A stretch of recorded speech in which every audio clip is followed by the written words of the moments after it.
Welcome to our journey through time. The screen flickers to life, where today we trace the footsteps of a legend, a man whose name became synonymous with courage, wisdom, and the unyielding pursuit of justice.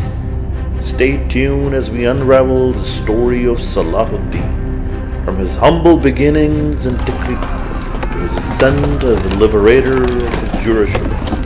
Buckle up, history enthusiast, for an epic ride into the life of a leader who shaped the Middle East landscape and left an indelible mark on the world stage.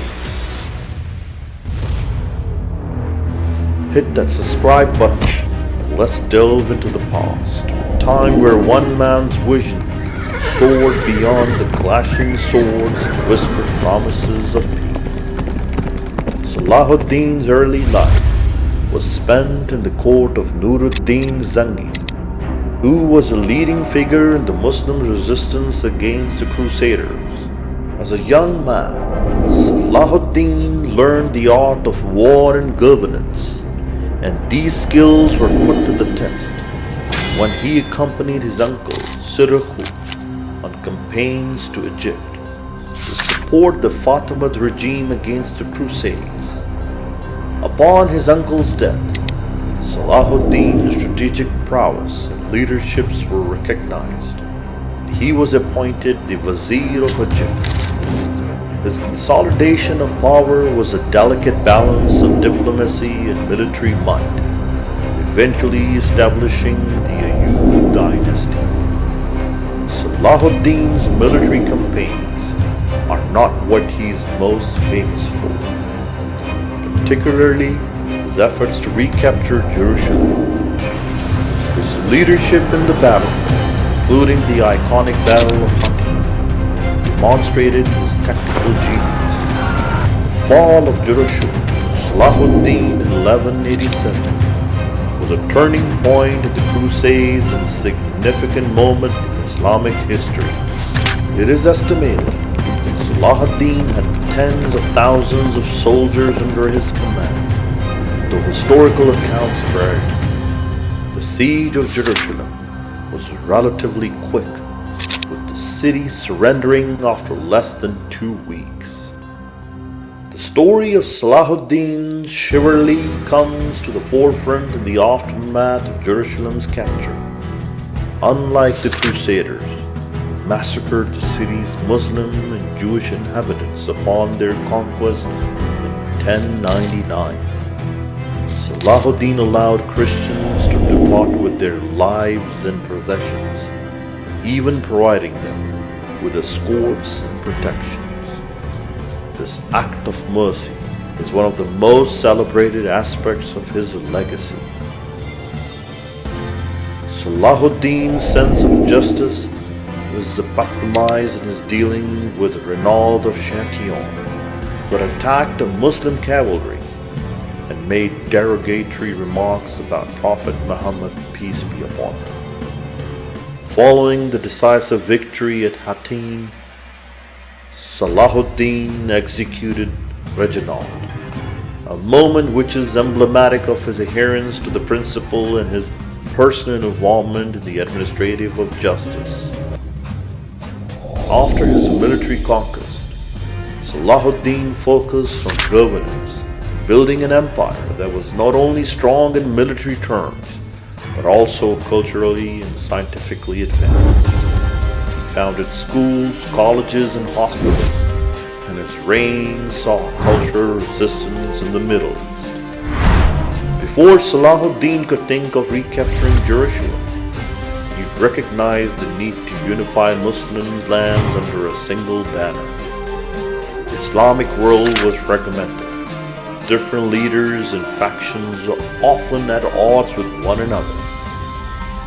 Salahuddin's ability to forge strategic alliances with other Muslim groups was crucial.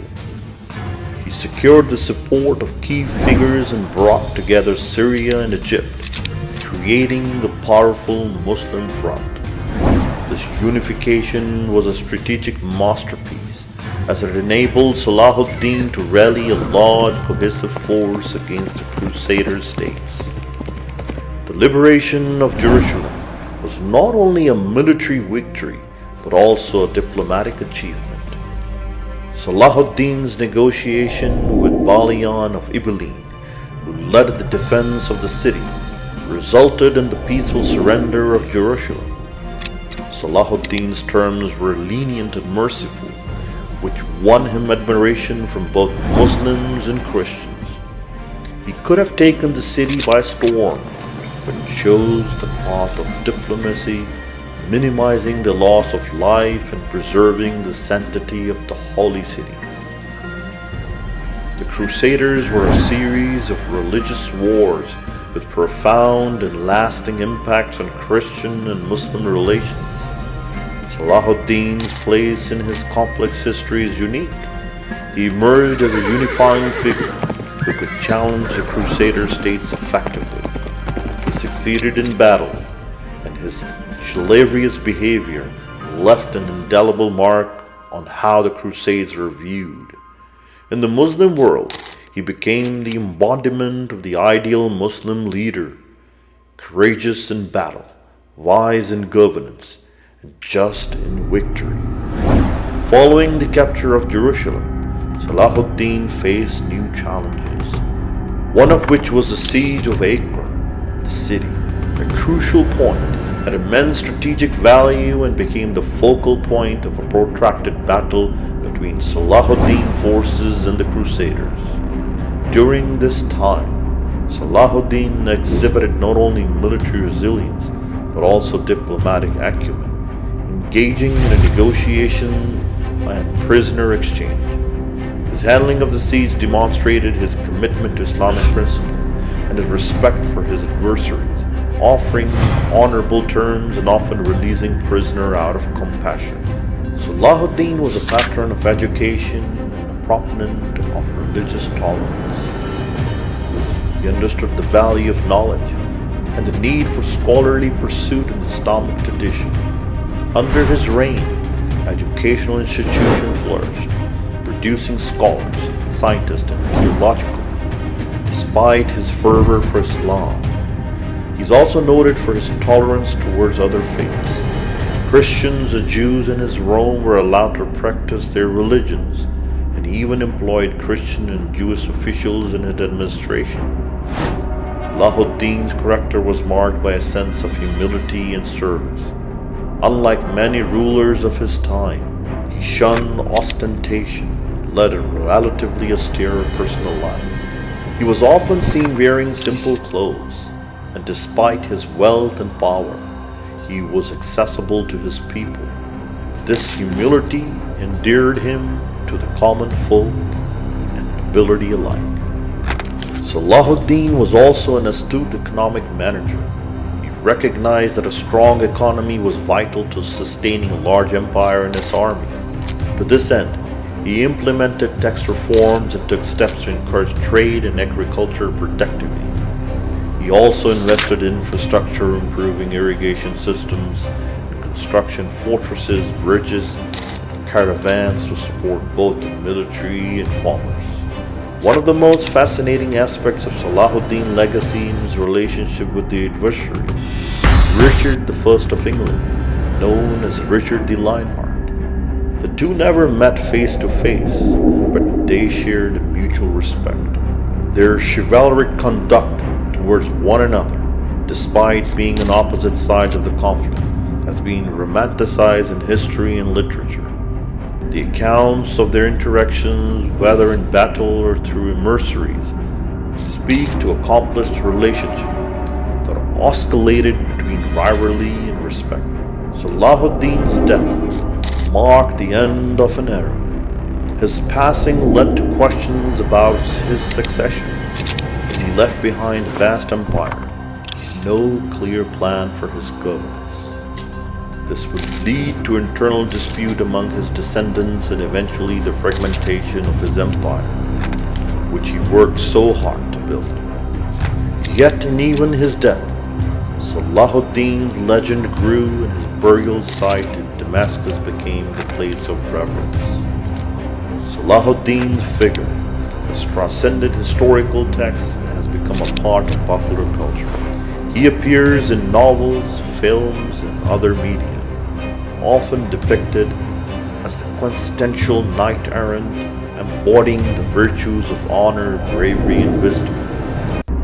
This representation, while sometimes romanticized, speak to his universal appeal as a hero who transcended culture and religious boundaries. In the modern Middle East, Salahuddin is more than a historical figure. He is a symbol of Islamic unity and strength. Nationalists and Islamic alike evoke his memory, using his image to promote unity against foreign interventions. His ability to unite the Muslim lands and his victories against the Crusaders are seen as a source of inspiration for contemporary political and cultural aspirations. In modern times, Salahuddin's leadership has been studied beyond the battlefield and the realm of politics. His ability to lead a diverse and often fractious groups of people is a case study in management and leadership.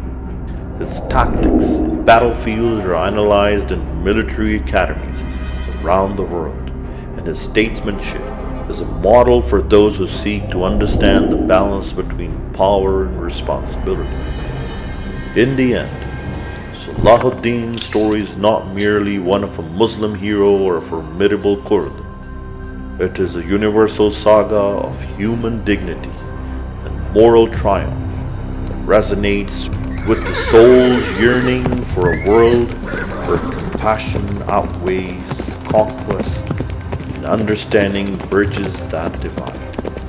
And so as the chapter of history continues to unfold, the spirit of Salahuddin, like the eternal flame of a guiding star, remains a source of light for the world still grappling with the echoes of its past, beckoning towards a horizon of greater understanding and peace.